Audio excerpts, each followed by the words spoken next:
This is the Overtime Podcast Network. You're listening to the Huddle Up Podcast with Chad Jensen and Zack Kelberman. Join Broncos Country's deep divers at milehighhuddle.com and sound off. And now it's time to drop some knowledge. Welcome in, everybody, to another episode of the Huddle Up Podcast, presented, as always, by Mile High Huddle and 24/7 Sports, and powered by Overtime Media. I'm your host, Chad Jensen. With me, as always, my partner in crime. He is your Denver Broncos reporter for 24/7 Sports. He is Zack Kelberman. Zack, what's good, my brother? Not much. The Senior Bowl's wrapping up. The Pro Bowl's wrapping up. We got nothing really to look forward to now until the Combine, but it's been a busy couple of weeks. We finally had a chance to settle down and take some closer looks at what's going on with the Broncos, and starting today, interesting press conference with Rich Scangarello, huh? Yeah. At least we can, all rally together to root for the LA Rams to take down the evil empire and the New England Patriots in the Super Bowl this coming Sunday. But other than that, it's hard to get excited for yet another appearance of Belichick and Brady in the big game. It's just, I'm not even surprised anymore. Every year I just expect it now. When people say they're dead, I'm thinking, no, they're going to be in the Super Bowl. It's a given. It's a right. Yeah. I know. And I'm reading a book, I think I've mentioned it on the pod before, but a book called War Room that was written about the time they went 18-1 or whatever it was, when they went undefeated in the regular season, 2007, and then lost in the Super Bowl to Eli. It was not long after that, I think, this book was published. So it's kind of looking at the Patriot way of that first initial dynasty that had Brewski and of course Tom Brady and some of those guys, Troy Brown, some of those dudes. But it's a really interesting read because it gives you an insight on their philosophies and how Belichick honed what has become such a dominant philosophy in the NFL and the different trees that sprung off from that, whether it was Scott Pioli going to Kansas City where he failed, or Thomas Dimitroff going to Atlanta where he kind of succeeded, at least got the Falcons back to a semblance of winning. Or that Josh McDaniels guy. Yeah, McDaniels also. Yeah, and all those guys. It's just interesting to see how they kind of honed their philosophy. If I were an up-and-coming scout or a front office guy, I would make that part of my morning, sitting on the John. That's a book I'm reading to just stay on top of stuff, keep my philosophy sharp. Yeah, they also kind of kicked off their dynasty by cheating, by filming supposedly the Rams practices back in 2001. So it's been a long journey for the Patriots. Yeah, but this show is definitely not about the Patriots. It's about your Denver Broncos, and we got some interesting stuff to get to today. But before we do, make sure you guys are following the show on Twitter at HuddleUpPod. It's a great way to get engaged and involved with the show, with the mailbag. Also, take a look at becoming a Mile High Huddle 24/7 Sports VIP subscriber. You want to get on the VIP mailbags especially and have access to the MHH Insiders Forum on the website.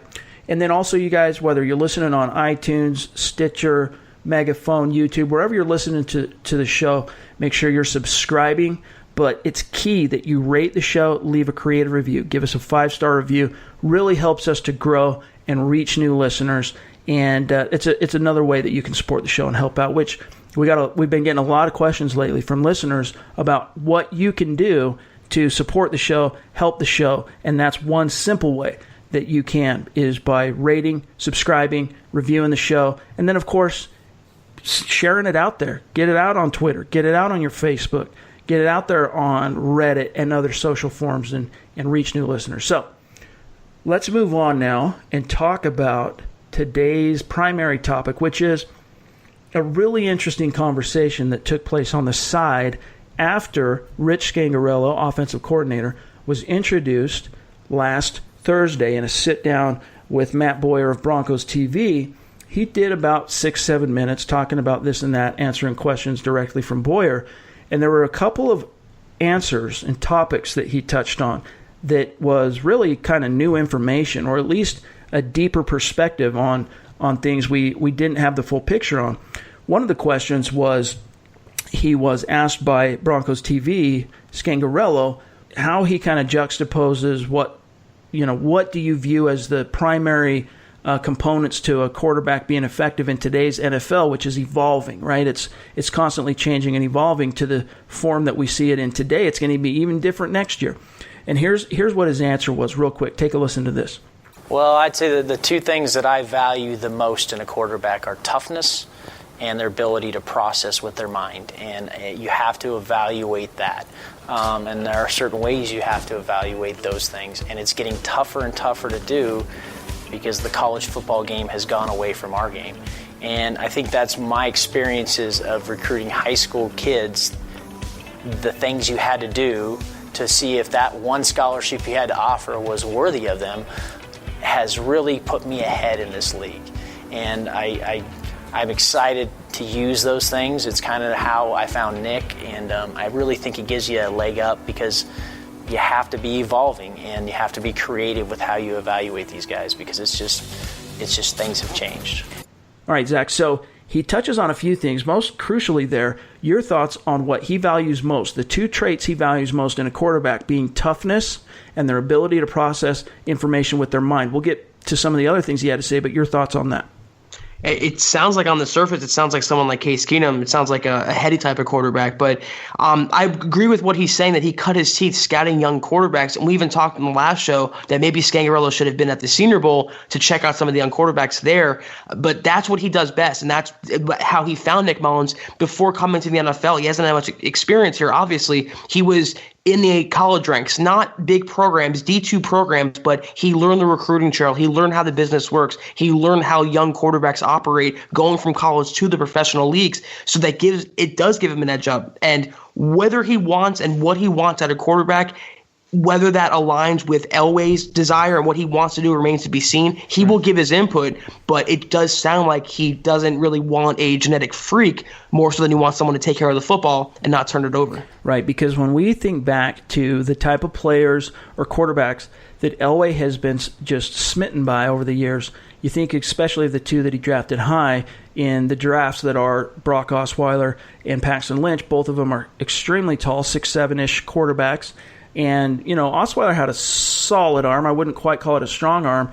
Paxton Lynch had a strong arm. He didn't have the greatest throwing motion, but he had a very strong arm and just phenomenal athletic tools. That's what impressed Elway as a guy who, a former quarterback himself, was an extremely, maybe the all-time toolsiest quarterback in NFL history, was John Elway. He's impressed by quarterbacks that kind of fall into that little prototype, right? So, and in the NFL, you kind of want both. You want a guy who's got tremendous tools, but on the flip side, you want a guy who also has the intangibles. So what you see here from Scangarello, what we hear him talking about there, to me is really encouraging because it's something that can balance out Elway's view of the quarterback. So Elway's going to go in and really identify quarterbacks who have the tools, right? The strong arm, the athleticism, the size, and all that. Whereas Scangarello can come in, take a look at that same quarterback, and evaluate whether or not he has the intangibles that are crucial to today's game, such as the toughness he talked about,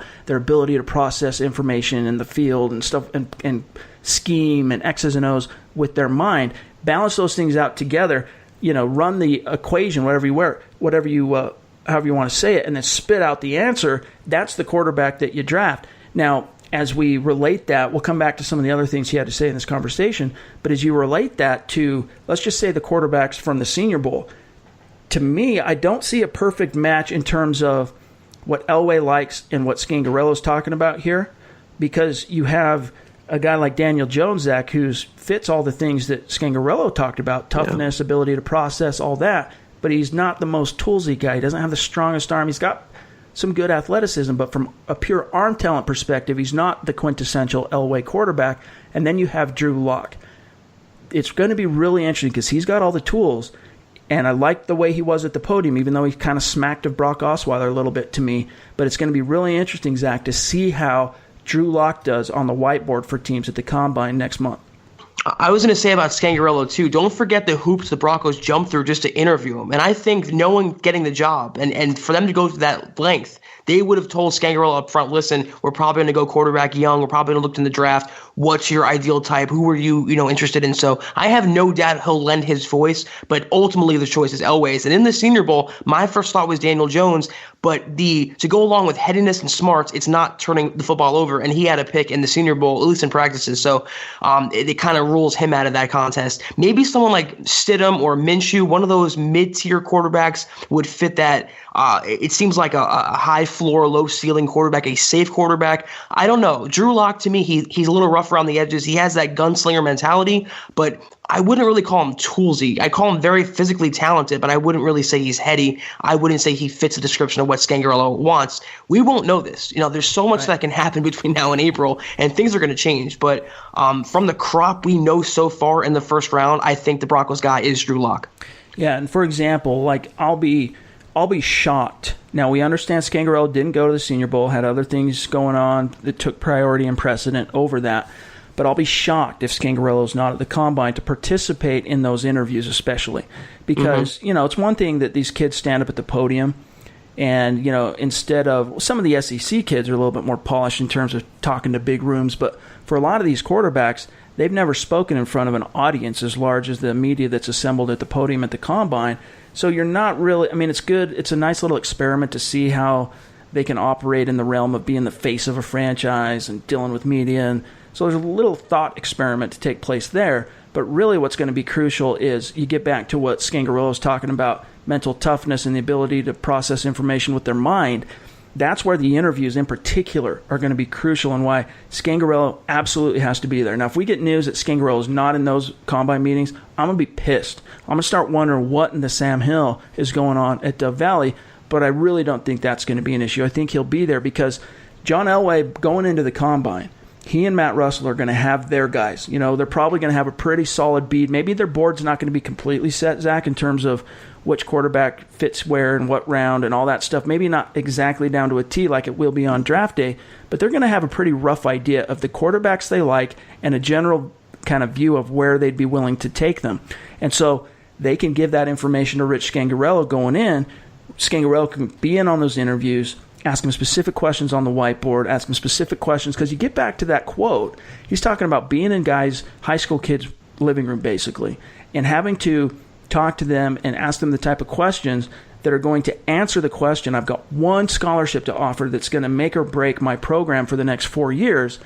Is this the kid that's worthy of it? And it's that philosophy that led him, that same type of philosophy that led him to Nick Mullins, a true diamond in the rough for the San Francisco 49ers. So you take that approach, tie it into what the Elway and Russell are doing at the Combine with those whiteboard meetings and the interviews themselves with individual prospects like Drew Lock especially, and I'll be really curious. We're never going to know maybe exactly what comes out from those interviews and the whiteboard, but for the most part, Drew Lock is viewed as a sharp kid, a smart kid that really grew a lot, especially in his senior year, from an X's and O's perspective. I'm 100% with you. The Broncos hired Scangarello because of his work with young quarterbacks, because of his college background, being a coach, and because he knows how to develop a young talent. Right. I would not have one quarterback in the building without Scangarello also in the room interviewing with him. I would not bring in one guy. So I'm with you there. Then he needs to be there from here on out, interviewing, asking questions, giving his opinion, analyzing, doing what he does best, and then giving that input back to Elway, back to Russell, and letting the group make a decision. So we won't know what that decision is, but I'm with you. I have a big feeling that Scangarello will have a bigger voice than most realize. In terms of Locke, though, he just gets it. He's one of those guys, I know it's cliche, but he's super relaxed with the media. He had a great week at the Senior Bowl, more or less. He just gets it. He has that franchise quarterback swagger on paper, and in shorts, he's a franchise quarterback, but we won't know until testing comes with the Combine, how he performs under pressure, and whether or not the Broncos even go in that route. We're all assuming the Broncos are going to go young quarterback. Maybe they make a trade. Maybe they stick with Keenum. Maybe they go a mid-tier QB. We don't know yet, but in terms of the Senior Bowl, in a vacuum, Drew Lock by far is their number one prospect, and he will be their guy among the group at number 10. Yeah, and it's we could safely assume with our educated knowledge of the Broncos and the situation that Rich Scangarello was going to be involved at some level on the scouting process, especially of the quarterback class this year. Having him not be at the Senior Bowl called that into question a little bit, but then Vic Fangio said on one of these little side interviews after the introductory pressers on Thursday, he was asked directly about whether or not Scangarello is going to have a say on the scouting process, and he said, well, yeah, when the team gets around to it, I'm sure that John's going to seek Rich's opinion, and he's going to be involved in that. Like it was nothing. Like, why are you even asking me that? Hello? Type deal. So, for those of us who are agonizing, over every little talking point and nugget that comes out of Dove Valley, it was at least good to hear it from the head coach that, well, yeah, he's going to be involved. So let's move on. A couple of things that we're going to touch on the quarterbacks here in the second half of the pod today, which, by the way, this is the 200th podcast for Huddle Up. This is the 200th episode of the Huddle Up podcast. So big thanks, big ups to all the listeners who've been along for the ride for these 200 episodes. And I don't know, I think, Zach, you and I, we've done probably about 45, 50, somewhere in there together. So it's been great, brother. It's been amazing. We've steadily grown. We've gotten amazing feedback and support from Broncos country. We could not thank you guys enough. Without you guys, it wouldn't be possible. And we are continuing to go on strong, Chad. We're going to continue churning out those podcasts, churning out that content, and we cannot be more excited. Yep. And the podcast, it might have existed a couple of years before Zach joined forces with me. But the last, not even a year, I mean, the show's listener base and exposure and reach, I mean, we've probably at bottom, Zach, quadrupled our reach since we joined forces like last April-ish. So, yeah, and then we're moving here to this daily format. We joined the Overtime Media Network to even get our reach even farther. So we're stoked at the direction the podcast is trending. So, again, thanks to everybody. It's been great. Episode 200. Here's to another 200 more. So let's touch on one last thing that Scangarello talked about with Broncos TV that I thought was interesting, that speaks a little bit more also to his just overall philosophies. He was asked about, and we've heard this as a trope, as a talking point from Vic Fangio, from Elway, from the moment Fangio was hired, and how it's informed each and every hire under Fangio since, the prioritization of being a teacher, how that comes first. Are they a good teacher? And then are they a good tactician? And then all the other sub-priorities that come into play when you're hiring coaches. Here's what Scangarello said, and there's a reason I want to play this clip on being a good teacher and why it's important. Yeah, there's some guys that can do it on the field and other guys can show people how to do it on the field. I think that if I wasn't coaching football, I'd probably be teaching. It just kind of was something that I would say I was kind of born to do. I think that I have the ability to help people be better at their skill set. And I think that every person's different. You teach and coach, and you have to adapt to their ability to learn. And if you can do that, you can help them be better. They appreciate it. They'll play for you. And if you can get 11 guys on the field doing that, you got a chance. So what I thought was interesting, and the reason I wanted to play that clip, is he's talking about, similarly to Fangio, that if you weren't a coach, what would you be doing? Oh, I'd probably be a teacher. That's not really the reason I wanted to talk about this. It's that he talks about his approach to, and his strength as a coach, to being able to reach each individual pupil or player he's coaching and cater to their ability to learn, and then also teaching them how to be better within the realm of what their individual skill sets are. And not every coach can do that. And I think if you go back just as a case study last year, Zach, Pro Football Focus produced another tweet on Sunday that talked about Case Keenum being a top 5 quarterback in the play action for the 3rd straight year. Okay, great. So why wasn't Bill Musgrave utilizing and harnessing that great gift of his within his skill set individually, Case Keenum, and using that not only to Keenum's advantage, but also to the offense's advantage more often? We didn't see that come out in the wash. So what's encouraging to me, hearing a quote like this from Scangarello, is that the times they are changing. You're going to see a much more, we heard it from the time Vance Joseph was hired. We heard about how it's all about fitting scheme to players, not the other way around, not trying to pigeonhole players into scheme, yada, yada, catering to what players do best, blah, blah, blah. But it never came out in the wash. And I think there's really strong reason to believe this time around, Zach, that's going to change. Yeah, to me, it was a kind of a cliche answer, but it was very refreshing because one thing I've pointed out on past podcasts, on the sidelines last year, Bill Musgrave, Mike Sullivan, even Vance Joseph, they never taught. There was no instruction going on. There was no player-teacher moment, and there was never development, by association with that.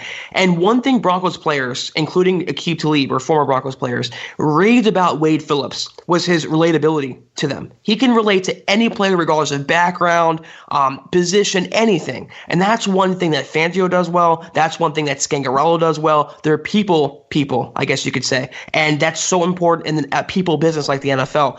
They brought Scangarello in because he can teach. It's one thing Musgrave, like you pointed out, it comes down to coaching. I mean, so often last year we were killing him for the fact of why no bootleg, why no moving pocket, why no play action. He was not maximizing the talent on this roster. And the same thing happened on defense with Vance Joseph. The Broncos and Elway went to the complete polar opposite and got teachers, Vic Fangio, Ed Donatel, Scangarello. This is what they needed. It is the step in the right direction. And even though, he can't really say much, even though it was layered and a little cliche by Scangarello, to me, it was very, very refreshing to hear. See, and here's where I'll disagree with you on the cliche aspect, because when he said, I think that I have the ability to help people be better at their skill set, that got me excited, because it's one thing to say, okay, you're an NFL quarterback. Here's our system. Here's why you need to be better, and here's what you need to do in order to execute the system, no matter what the system might be. It's one thing to do that. It's another thing to say, okay, we have our system. Here's our individual quarterback that has his individual skill set. What I'm going to focus on as your coach is I'm going to focus on your respective strengths and weaknesses as a player within your own skill set, and I'm going to help you maximize those. And by doing that, I'm going to be able to fit you into the broader scope of what you should be able to execute as a quarterback or as a wide receiver or as a tight end or whatever it might be. So you're breaking it down from the macro to the micro, which I think, you can get lost in the minutia. You can get down into an analysis paralysis. But one of the things that these coaches are particularly savvy at, and one of the reasons why they've each been selected under Fangio, is their ability to not only teach individually and get the most out of players, but also to translate that as tacticians on the field on game day. Now, that's the one thing, Zach, where it comes into question with Scangarello. We don't know how savvy he's going to be as a play caller. He's got a lot of experience doing it in college, no experience doing it in the NFL. Maybe cliche was the wrong word. Maybe redundancy should have been the right word, because, he says he would be a teacher, but that's what coaches are. They're teachers. They're instructors. So I feel like that's what he should be doing, and that's what he should be teaching, and that's what he should be wanting, is getting the most out of his players. So I'm sure we've heard the same thing from Mike McCoy and Musgrave and Vance Joseph. I want to actually see it come out in the wash, to use your expression, Chad. Yep. I want to see the results be put out there and not just hear about it anymore. But for a first press conference, from what he can say, given everything he's known about the Broncos so far, to me, like I said, it's encouraging and refreshing. Yep. Well, here in just a second, we're going to talk about what came out of the Senior Bowl as it relates to the quarterbacks in 2019. We'll be right back. This is the Overtime Podcast Network. All right, so let's talk about what came out of the Senior Bowl last week. Really, you had a few quarterbacks just bite the dust in terms of their draft stock. You saw other guys begin to rise a little bit. And I thought it'd be kind of cool to go through this. Erick Trickel on Sunday published an article on the website that he titled "Ranking the Senior Bowl Quarterbacks Based on Their NFL Type." And in it, he goes through and he creates 5 tiers of quarterbacks. And I'm going to list them for you real quick here, Zach, and for our listeners. And then we'll fit these quarterbacks the way he had them, and we'll kind of react to it. Tier number 5, these are the quarterbacks that you just don't touch. And what he means by that is they're not worth a draft pick. They probably aren't even worth a college free agent flyer, undrafted rookie flyer. That's tier number 5. Tier number 4, these are project quarterbacks. In other words, they have a skill set, they have tools, they have whatever that you like that's in the rough right now that can be developed by an NFL team, thus making them worthy of being drafted at some point, right? Number 3, tier 3, the spot starter backup. These are your Trevor Siemians of the world that are worth a pick later in the draft to come in and bolster the depth of your quarterback room. Not a guy you're going to hang the destiny of your franchise on, but a guy that's damn handy to have around in a pinch. Okay? Case Keenum.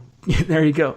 Tier 2, the quarterback you can win with if, and by this he means, he's a quarterback that's got some tools. There's a lot of boxes that he checks, but you need certain things to be in place in order to maximize him, in order for him to win. He's not a franchise guy that you can necessarily, put on the team on his shoulders, so to speak. He needs certain components, whether it's specific skill positions, whether it's a specific type of scheme, etc. And then tier number 1 is the quarterback that can basically go out and win you games himself. He's a franchise caliber player that has the potential at some point in his career to be a guy who can put a team on his shoulders and will you to victory and be the reason why your team won that particular week and so forth. So let me go through these. We'll get to Tier 1 last. Here's who he had under Tier 5 for Erick Trickel. These are the quarterbacks, Zach, you don't touch at all. And the first one might be a little bit shocking.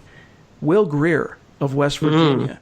Then he had Trace McSorley, the Penn State kid, and then Gardner Minshew, the one-year wonder from Washington State that came up out of community college. So those are the three quarterbacks he had. He goes through in the piece and basically explains why.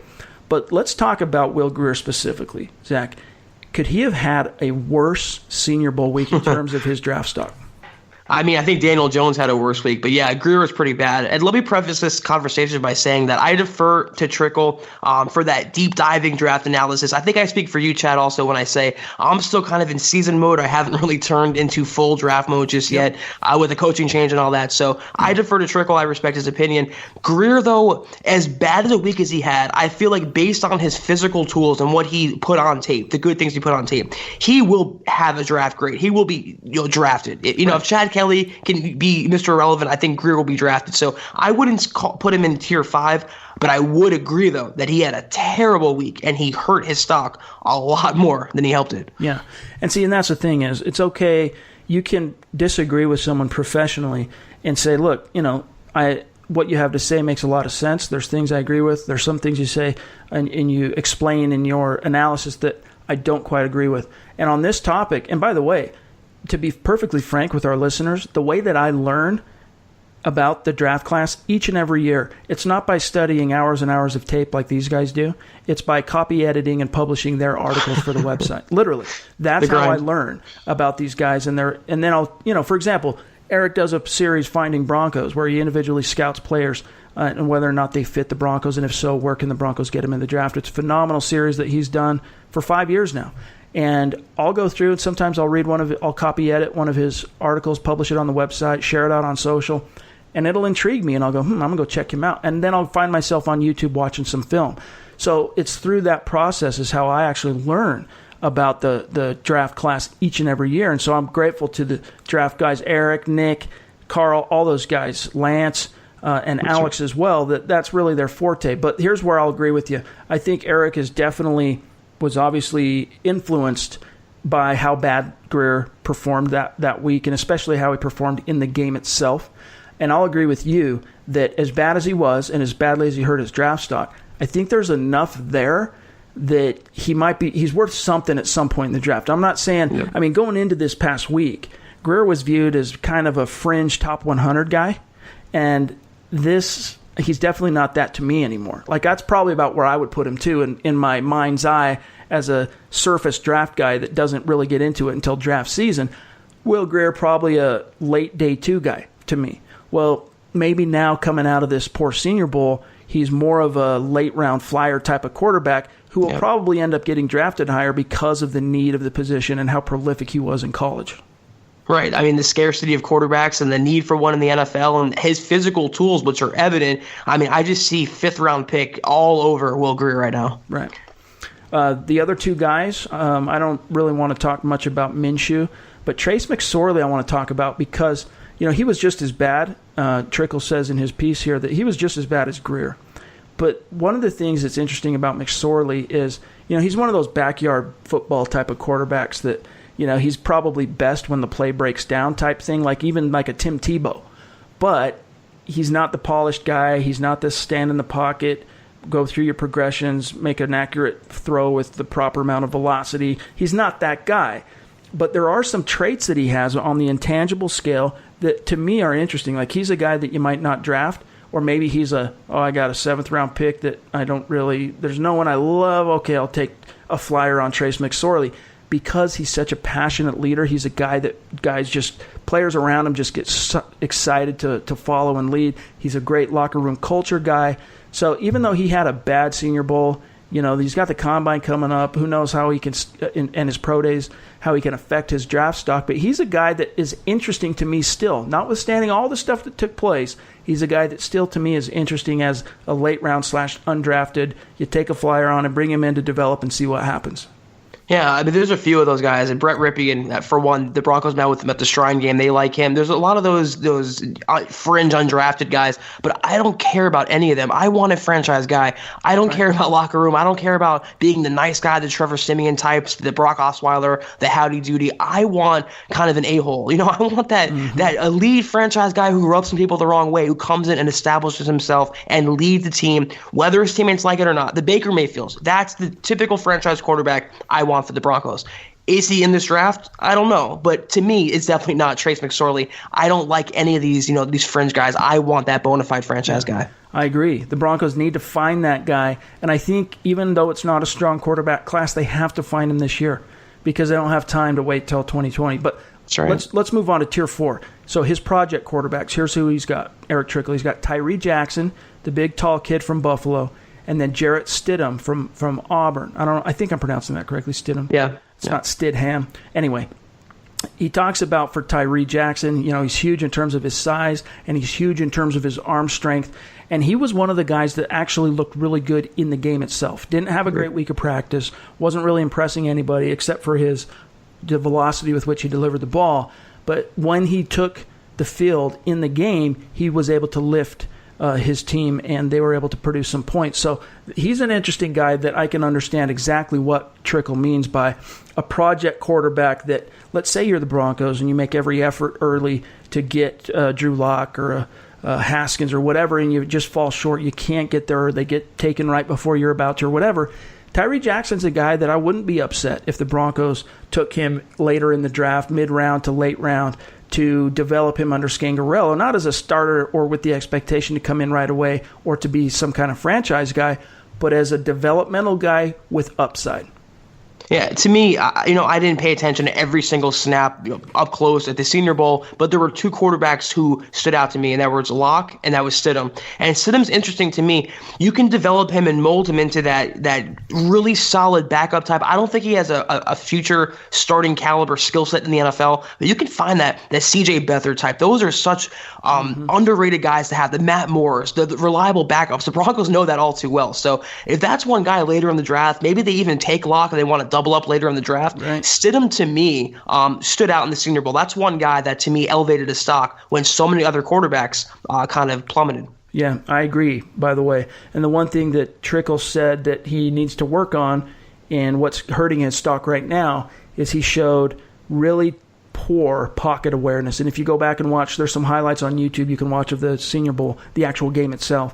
You can see that there's times where he's just like, Helen Keller in the pocket, just doesn't know what's happening around him, holding onto the ball too long. So if he can improve that, he is a very toolsy quarterback that had a lot of experience playing in the SEC that has some upside. So let's move on here to Tier 3, which he quantifies as the spot starter backup quarterback. He's got one guy only in this particular tier, and that's Ryan Finley of NC State, who, frankly, to me, he's a guy that doesn't move the needle for me whatsoever as it relates to the Broncos' needs. Yeah, he's a very, very low ceiling quarterback to me. I haven't been impressed with what I've seen on film from him, so I don't think the Broncos should go anywhere near Finley. Tier number 2, he's only got one guy there as well, and that is the quarterback you can win with if Daniel Jones of Duke. Now, depending on who you talk to, he had a solid Senior Bowl to a terrible Senior Bowl that hurt his stock. Most of the guys I've talked to on the Mile High Huddle staff, it was a mixed review. It was some good, some bad, about what you expected to see from Daniel Jones.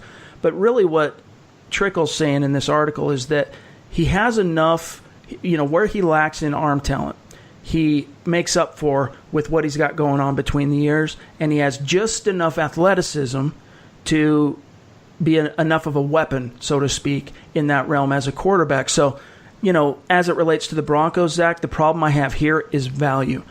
Daniel Jones is not a quarterback, to me, I would want the Broncos to spend a first-round pick on, and I think that he's a quarterback that's still probably going to get drafted in the first round. Now, if the Broncos, they don't get their guy in round 1, whatever, similar to the Stidham thing, and he's there even maybe in round 2, now I can have a conversation with you as it relates to Daniel Jones. If he's there in round 3, I'm telling you, take him right now. Take him. If he's on the board when you're picking in round 3 and you missed your guy early, take Daniel Jones. At number 10 in the first round, it's going to be a no for me, dog. I can't do it. My eye test confirmed what I thought about Daniel Jones in the Senior Bowl practices in the game. He walked into pressure. That smarts you were talking about was not on display in the game yesterday. And he reminds me of the antithesis of Paxton Lynch, he's all brains and no talent or no physical upside. So I want no part of him in the first round.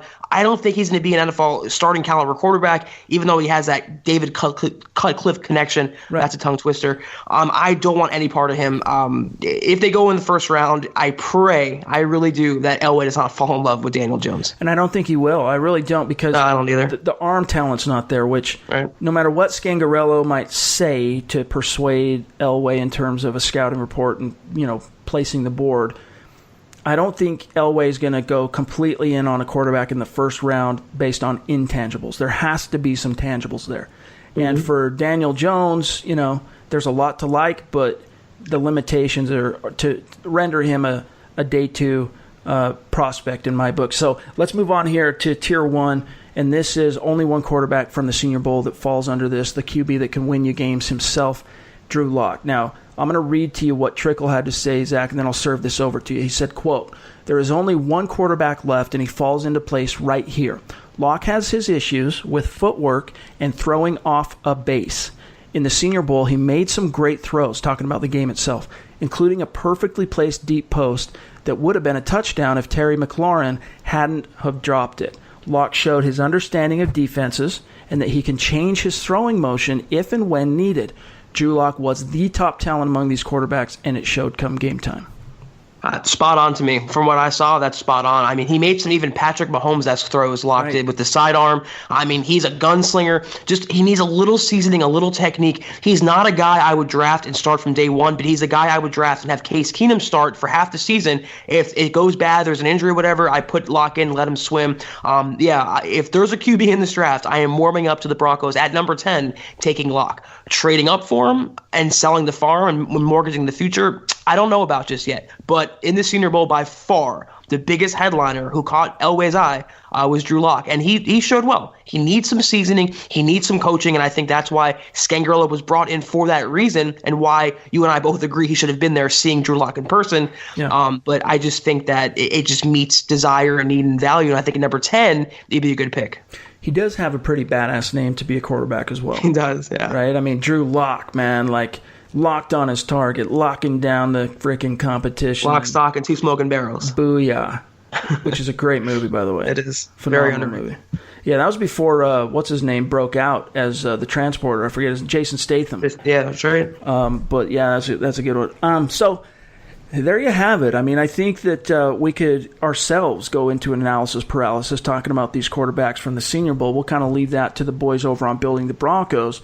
And, we'll work to get Trickel on our show for a few segments moving forward where we can pick his brain a little bit on not just the quarterback class, but some of the other positions of priority for the Denver Broncos heading into 2019. But, Zach, I think that's got to do it for today's episode of the Huddle Up Podcast. As always, make sure you're following the show on Twitter at HuddleUpPod. You can find my partner, Zack Kelberman, on Twitter at Kelberman247. Myself at Chad and Jensen. Those are 3 accounts. You got to stay or make sure you're following to stay up to date with everything that's going on. Stay engaged with the podcast. Make sure you're subscribing, y'all. Tomorrow on Wednesday, look for a Building the Broncos episode. Zach and I will be back with another podcast for you on Thursday, so stay tuned for that. For Zack Kelberman, I'm Chad Jensen. We'll talk to you soon. You've been listening to the Huddle Up Podcast. Join Broncos Country's deep divers at milehighhuddle.com to keep the conversation going.